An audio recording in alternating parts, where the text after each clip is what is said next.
The Kremlin has condemned the US decision to authorize Ukraine's use of American-supplied long-range missiles to target sites inside Russia, calling it a move that would escalate the conflict. Kremlin spokesman Dmitry Peskov said the policy shift adds fuel to the fire and furthers tensions in the nearly 1,000-day-old war. Peskov accused the outgoing Biden administration of deliberately stoking the conflict, claiming such actions undermine prospects for de-escalation.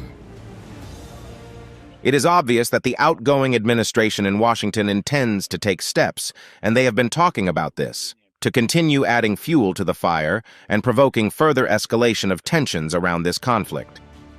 This is the second instance where Washington has allowed Kyiv to strike Russian territory within specified limits, following the use of HIMARS systems in May to counter Russia's advance in Kharkiv.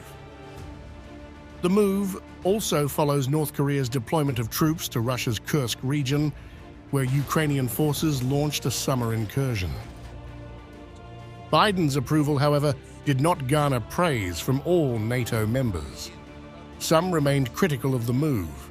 Hungary's government, a vocal critic of Ukraine's Western support, denounced the decision. Foreign Minister Peter Szijjártó said, allowing Kyiv to use US-provided Army tactical missile systems, ATACMS, risks spreading the war and contradicts global calls for restraint. First of all, it is an incredibly dangerous decision to allow the usage of weapons provided to Ukraine by NATO member states against areas deep inside Russia. This is an incredibly dangerous decision. This is a very dangerous idea, with which there is an extremely grave danger of war escalating further. And there is the demand of the Ukrainians and the permissive opinion of some NATO member countries regarding the invitation of Ukraine to NATO. This clearly would bring the real threat of World War III very close.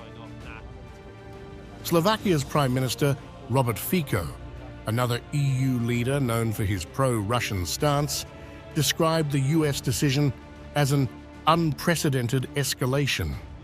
He warned it would prolong the war and hinder peace negotiations. Reports also suggest Fico has instructed his ministers to reject the policy in international forums.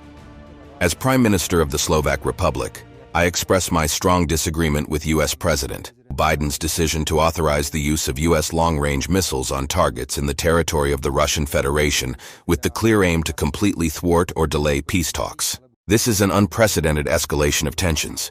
It is a decision that thwarts any hope of starting any peace negotiations and ending the mutual killing of Slavs in Ukraine.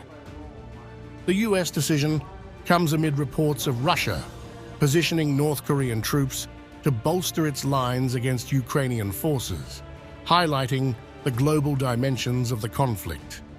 As some NATO allies express unease over the policy shift, these divisions underscore ongoing fractures within the alliance, particularly regarding Ukraine's push for EU and NATO membership.